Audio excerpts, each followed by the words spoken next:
जय Hind, Vande Mataram. BSc previous के second paper की क्लास में आप सभी लोगों का स्वागत है।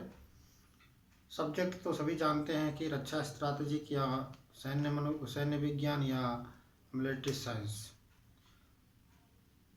आज हम लोग अपनी क्लास में बात करेंगे कि जो परमाणु भयादोहन है वो क्या है। ये प्रश्न पिछले कई वर्षों में पूछा गया है, जैसे कि 2005 में पूछा गया, कानपुर विश्वविद्यालय द्वारा 2009 में पूछा गया और 2010 में भी पूछा गया। तो आपके पेपर के तौर पे ये प्रश्न बहुत ही महत्वपूर्ण है। कई बार ये प्रश्न पत्र परीक्षा में पूछा जा चुका है। तो आज हम लोग अपनी क्लास में अध्ययन करेंगे कि परमाणु भयादोहन क्या है। आज का जो हमारा विषय है वो क्या है? परमाणु भयादोहन। परमाणु भयादोहन।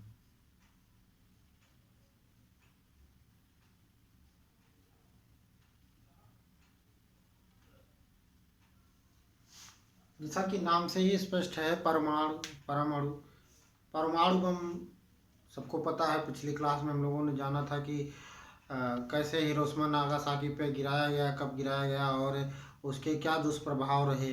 अभी तक जहाँ तक जापान की बात है, जापान का वो शहर जो हिरोशिमा और नागासाकी के नाम से जाना जाता है, वहाँ पर आज भी इतनी हवा दूषित है कि वहाँ पर आज जो संतानें पैदा हो रही हैं वो विकलांग पैदा हो रही हैं, दिव्यांग पैदा हो रही हैं। तो एक परमाणु बम इतनी ज़्यादा शक्ति में वहाँ पर विनाशकारी स्थिति उत्पन्न कर देता है कि वो उसी समय के लिए नहीं, बाद में के वर्षों में भी वहाँ का जो वातावरण है उसको दूषित कर देता है। तो इसलिए परमाणु जो है, परमाणु बम जो है वो बहुत ही घातक और ख़तरनाक है। तो आज हम लोग परमाणु दोहन से संबंधित प्रश्न में ये करेंगे, देखेंगे कि परमाणु दोहन भयादोहन क्या है। परमाणु बम में जैसे हम लोगों ने आज दुनिया में बहुत सारे देशों ने परमाणु बम बनाया, हाइड्रोजन बम बनाया, न्यूट्रॉन बम बनाया हुआ है, न्यूक्लियर मिसाइलें बनाई हुई हैं। इसका जितना इसका उपयोग है, वो जितना इसकी अच्छाई है उससे कहीं ज़्यादा इसकी बुराई है। यदि हम इसका प्रयोग अपनी जीत हासिल करने के लिए करते हैं तो इसका जीत तो हमें मिल जाएगी, बेशक मिल जाएगी, हो सकता है हमको जीत मिल जाए, लेकिन इसका जो भविष्य का दुष्परिणाम होगा वो बहुत ही खतरनाक होगा।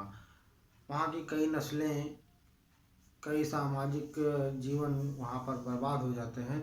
तो परमाणु आज जो हाइड्रोजन बम बनाया है, न्यूक्लियर बम बनाया है, परमाणु बम बनाया है, या फिर जो न्यूक्लियर मिसाइलें बनी हुई हैं, ये जो है अपनी स्थिति को दूसरे की स्थिति से बहुत ज़्यादा बेहतर, बहुत ज़्यादा सुदृढ़ बनाने की दिशा में एक कारगर कदम कहा जा सकता है। किंतु भयादोहन से तात्पर्य है कि जो हमारा जो शत्रु के प्रति हमारी रवैया है उसको कहीं न कहीं उसको इतना आशंकित कर दिया जाए, सशंकित कर दिया जाए, उसको इतने शंका में डाल दिया जाए कि वो अपनी शक्तियों का समुचित उपयोग ही ना कर सके, बल्कि उसके भय का दोहन कर लिया जाए, उसके भय को इतना निचोड़ लिया जाए कि वो इस स्थिति में ना रहे कि हमें क्या करना है और क्या नहीं करना। इस स्थिति का संपूर्ण रूप से निर्णय ना ले सके। तो ये है परमाणु भयादोहन। तो आज की क्लास में हम लोग पढ़ेंगे परमाणु भयादोहन क्या है। तो परमाणु भयादोहन, जैसा कि पहले भी बताया कि भय का ऐसा माहौल क्रिएट कर देना, ऐसा माहौल बना देना कि शत्रु ये समझ ही ना पाए कि हमें क्या करना है और क्या नहीं करना है। ये जो शस्त्रों से घिरी हुई आज की दुनिया है, जो हम लोगों ने तमाम प्रकार से अस्त्र शस्त्र, मिसाइलें, तोप और विध्वंसक हथियार बना लिए हैं, उनसे आज की दुनिया में अपनी हार या जीत का प्रश्न तो उतना नहीं महत्व रखता है, बल्कि अपनी जीत हो या हार हो उसमें उतना फर्क नहीं पड़ता जितना संपूर्ण मानव के अस्तित्व को बनाए रखने का प्रश्न चिन्ह उस पर लग जाता है इन अस्त्रों शस्त्रों का प्रयोग करने से। अर्थात कहने का मतलब है कि ये शस्त्रों से घिरी हुई दुनिया है वो आज के प्रश्न में राष्ट्र की सुरक्षा अथवा हार या जीत का नहीं है, बल्कि संपूर्ण मानव समुदाय के अस्तित्व का है। किस देश की हार होगी, किस देश की जीत होगी, सवाल यहाँ पर ये नहीं है। यहाँ पर सवाल है कि मानव समुदाय का अस्तित्व रहेगा, बचेगा या नहीं बचेगा। ये मानव संपूर्ण मानव जाति का विध्वंस हो जाएगा, ये ऐसा होगा कि नहीं होगा, वो जातियाँ समुदाय रहेंगे या नहीं रहेंगे।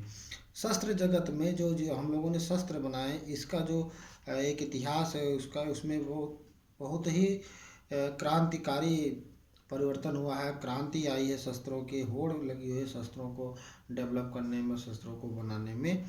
और इस क्रांति ने अंतर्राष्ट्रीय राजनीति को, चाहे वो जो है मानव बम हो या मानव द्वारा निर्मित बम हो, हाइड्रोजन बम हो, परमाणु बम हो, न्यूट्रॉन बम हो या अंतर महाद्वीपीय प्रक्षेपी मिसाइल हो, इससे न केवल परमाणु रहित देशों को बल्कि जो बड़ी शक्तियां हैं, जो शक्ति संपन्न राष्ट्र हैं, उनको भी भयभीत करके रख दिया है। ऐसा नहीं है कि इन परमाणु बमों से, हाइड्रोजन बमों से केवल जो शक्तिशाली राष्ट्र हैं उनको भी कहीं न कहीं सशंकित आशंकित कर दिया है।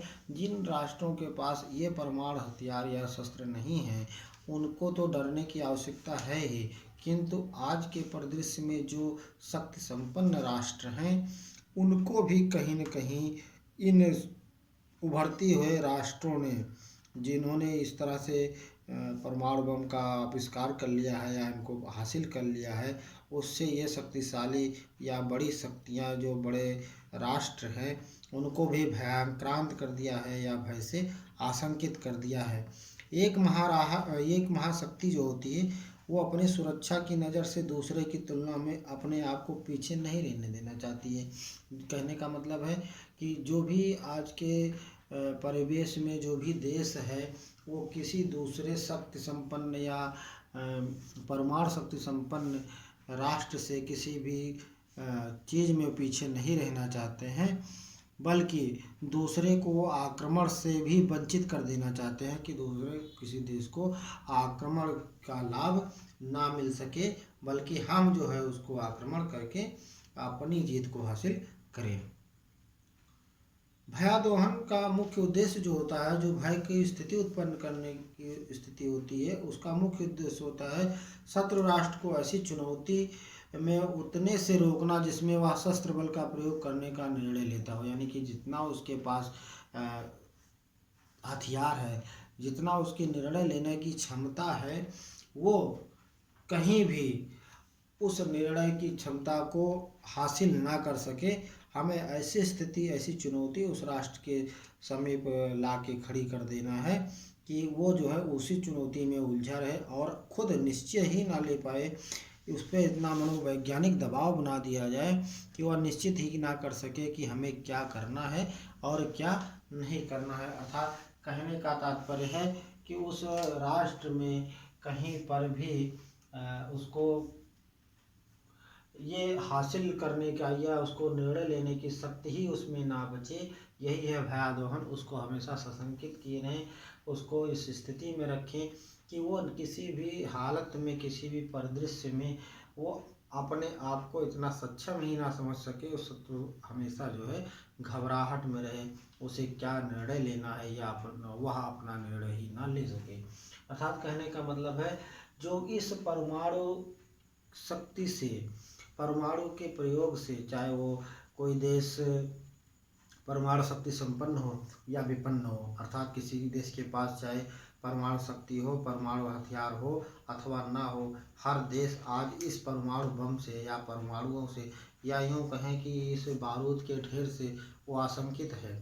शायद यही कारण है कि आज कोई भी देश एक दूसरे देश पर कितना भी भयानक स्थिति क्यों ना उत्पन्न हो जाए, जल्दी आक्रमण करने की स्थिति में नहीं होता है। यदि आक्रमण कर भी देता है तो वो कहीं भी परमाणु अस्त्रों का प्रयोग करने से बचता है। परमाणु जो परमाणु शस्त्र है या परमाणु हथियार है परमाणु बम है, हाइड्रोजन बम है, न्यूट्रॉन बम है, या न्यूक्लियर जो भी एक महाद्वीपीय जो मिसाइलें हैं, इनको प्रयोग करने से कहीं भी अत्यधिक मात्रा में बचने की कोशिश करता है कि कहीं पर भी जल्दी से इसका उपयोग ना करना पड़े। तो आज की वीडियो हम लोगों ने जाना कि परमाणु भयादोहन क्या है। ये विगत कई वर्षों में 2005, 2009 और 2010 में कानपुर विश्वविद्यालय द्वारा ये प्रश्न परीक्षा में पूछा जा चुका है। हमें उम्मीद है आपको ये इस प्रश्न का उत्तर बड़ी ही सटीकता से मिल गया होगा। मिलते हैं अगली वीडियो में एक नई जानकारी के साथ। तब तक के लिए भास्कर सर को दीजिए इजाज़त। जय हिंद।